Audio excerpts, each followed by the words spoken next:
భ్రమరాంబా స్వరూపాన్ని ఒక్కసారి మనసులో స్మరించిన, భ్రమరాంబా స్వరూపం గురించి స్తుతి చేసిన, భ్రమరాంబ దర్శనం చేసిన, భావన చేసిన సకల విజయములకు కారణం.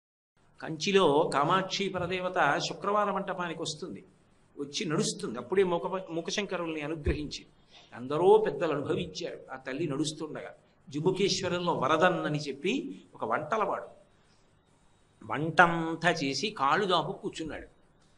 మహానైవేద్యం సమయం అయింది. అమ్మవారు తెల్లటి చీర కట్టుకుని వెళ్ళిపోతుంది. వాడు ఏదో పాపం అప్పటిదాకా వంట చేసి అలిసిపోయి రెండు చేతులు ఇలా వెనక్కి పెట్టి కాళ్ళు దాపుని ఇలా కూర్చున్నాడు. కూర్చుని ఉండగా ఆవిడ వెళ్ళిపోతూ కనపడింది. నోరు తెరిచి అలా ఉండిపోయాడు. ఆవిడ తాంబూల చరవణం చేస్తుంది. ఆవిడ భోజనం చేశాక తాంబూల చరవణం చేయదు, ఎప్పుడూ తాంబూల చరవణం చేస్తుంది. ఆవిడ తాంబూల చరవణం ఎప్పుడు చేస్తుందని అడిగారు ఒకసారి కంచికామకోటి పీఠాధిపతులు చంద్రశేఖరేంద్ర సరస్వతి మహాస్వామి గారు. ఆ ప్రశ్న వెయ్యగానే ఆయన కొంతసేపు సమాధిలోకి వెళ్ళిపోయారు. కొంతసేపు ధ్యానంలోకి వెళ్ళిపోయి పెద్ద నవ్వు నవ్వి ఎప్పుడూ చేస్తూ ఉంటుందన్నారు. వాళ్ళు అనుభవించిన వాళ్ళు కాబట్టి ఆ తల్లి తాంబూలపు పిడచ తీసి పెట్టింది. ఆయన వంటలు చేసేవాడు. ఆయన నోటి వెంట నల్లమబ్బులోంచి వర్షం ఎలా పడుతుందో అటువంటి కవిత్వం వచ్చింది. కాలమేఘన్ అన్న పేరుతో కవిత్వం చేశాడు. ఆ తల్లి అలా అనుగ్రహించగలిగినటువంటి తల్లి కనుకనే గంభీరాం గజగామినీం ఆవిడ నడక అలా ఉంటుంది. అది ఊపిరిని నియంత్రించి ప్రాణాయామంలో యోగులైనటువంటి వారు ఆ తల్లి పాదపద్మములు, ఆ నడకలు, వాటిని ఉపాసన చేసి ఆనంద భాష్పాలు కందుల వెంట కారిపోతుండగా పరమానందాన్ని పొందుతారు. గజగామినీం గిరిసుతాం. అమ్మ కొండలరాజు కూతురుగా, హిమవత్ పర్వతానికి కూతురుగా, హైమవతిగా, పార్వతిగా వచ్చిన దానివి నువ్వేనమ్మా. ఎంత పొంగిపోయాడండి. వీరభద్ర విజయంలో పోతనగారన్న మాట నాకు ఎప్పుడు జ్ఞాపకానికి వస్తుంటుంది. గిరిలలోనొక్క గిరినైన నా పేరు విలయచేసి తిట్లు ఇందువదన,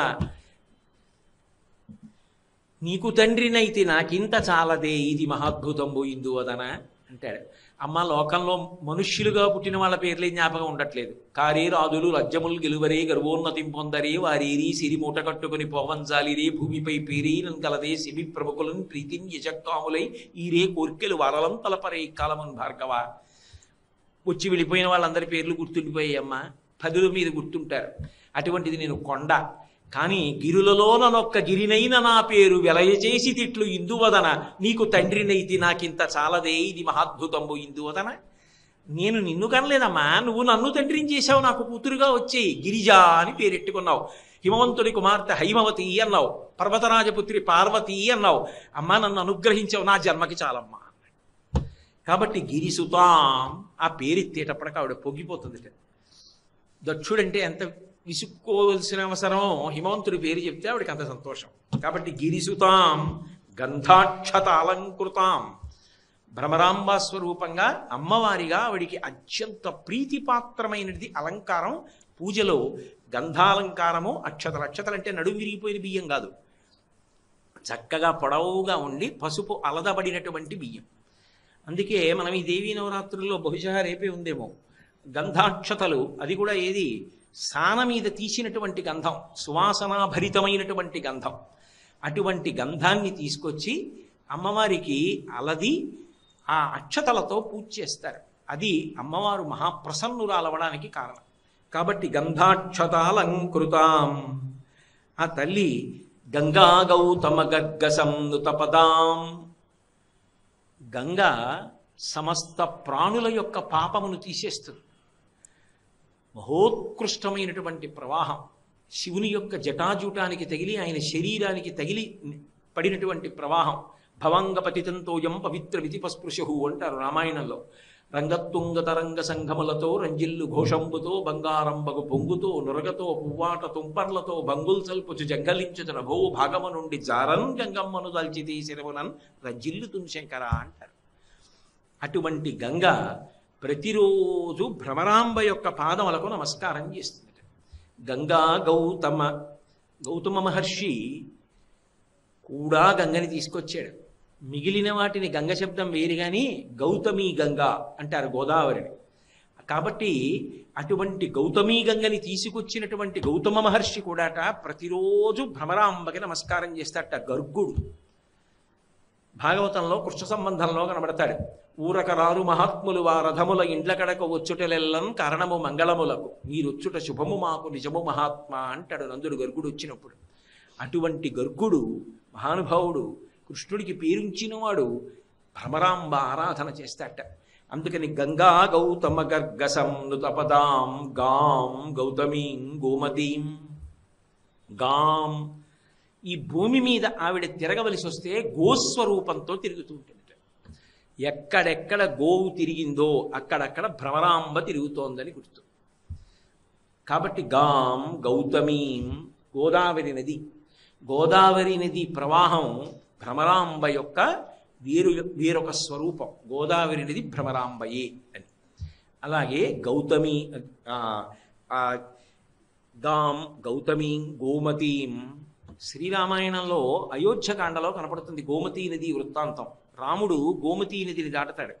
దాటినప్పుడు అందులో చెప్తారు గోమతీ నదికి ఉన్నటువంటి గొప్పతనం ఏమిటంటే ఆ నది యొక్క నీళ్లు చల్లగా పవిత్రంగా ఉంటాయిట. గోమతీ నది తీరం వెంబడి గోమతీ తీరంలో గోమతిలో ఉన్నటువంటి నీటి పడియల యందు కొన్ని వేల గోవులు తిరుగుతూ ఉంటాయిట. అన్ని ఆవుల సంబంధం ఉన్న నది కాబట్టి దానికి గోమతి అని పేరు.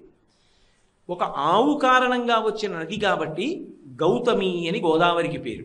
గో అంటే గోదావరి. ఎందుకని గౌతముడు అందరికీ అన్నం పెడుతుంటే దుర్భిక్షం వచ్చినప్పుడు ఒక ఆవుని కావాలని ఒక ముసిలి ఆవు పడిపోయేటట్టు చేసి నువ్వు గోసంహారం చేశావని ఆయన మీద అపనింద వేస్తే మహానుభావుడు తపస్సు చేసి శంకరుడి యొక్క అనుగ్రహం చేత తీసుకొచ్చినటువంటి ప్రవాహమే గోదావరి అయింది.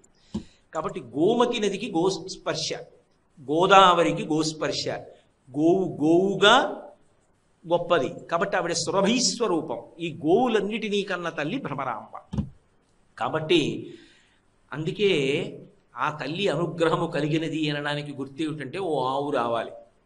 అంకురారోపణం చేస్తే మనం పిలవకుండా ఎక్కడి నుంచో పరిగెత్తుకొచ్చి ఓ ఆవు నించుంది అక్కడ, అంటే తల్లి అనుగ్రహించింది అని గుర్తు. అందుకే ఈ సంవత్సరం జరిగేటటువంటి అభిషేకంలో ప్రత్యేకంగా రాజమహేంద్రవరం వెళ్ళి అక్కడి నుంచి గోదావరి నది కలశ తీసుకొస్తున్నారు. అలాగే లక్నో నుంచి ఇతర ప్రాంతాల నుంచి గోమతీ నదీ జలాల యొక్క కలశల్ని తెప్పించారు. ఇప్పటికే తెప్పించి సిద్ధం చేశారు. ఆ గోమతీ నదీ జలాలతోటి గోదావరి జలాలతోటి ఇతర పదార్థములతోటి భగవతికి అద్భుతమైన అభిషేకం జరుగుతుంది ఆదివారం నాడు. కాబట్టి అమ్మ ఈ మూడిటి యొక్క స్వరూపము నువ్వే. గంగా గౌతమ గర్గసం నుతపదాం గాం గౌతమీం గోమతీం శ్రీశైల స్థలవాసినీం భగవతీం శ్రీమాతరం భావయే. అనుకున్న వేళకి గట్టెక్కించగలిగిన తల్లి. ఎవడు ఏ వేళకి ఏది పొందాలో ఆ వేళకి అది వాడు పొందాడనేటటువంటి కార్యక్రమాన్ని చెయ్యగలిగాడు అనేటటువంటి సంతోషాన్ని తృప్తిని ఇవ్వగలిగిన తల్లి ఆమెయే. కాబట్టి అటువంటి తల్లి ఎవరున్నదో ఆ తల్లి భ్రమరాంబ. ఆ భ్రమరాంబ శ్రీశైలమునందు వెలిసి ఉన్నది. భావయే, మనసులో ఆమెని ఒక్కసారి భావన చేసినంత మాత్రం చేత ఆమె అనుగ్రహం కలుగుతుంది. దేవి భాగవతంలో భ్రమరాంబ గురించి చెప్తూ ఓ మాట చెప్తారు. భ్రమరాంబా స్వరూపాన్ని ఒక్కసారి మనసులో స్మరించిన, భ్రమరాంబా స్వరూపం గురించి స్తుతి చేసిన, భ్రమరాంబ దర్శనం చేసిన, భావన చేసిన సకల విజయములకు కారణం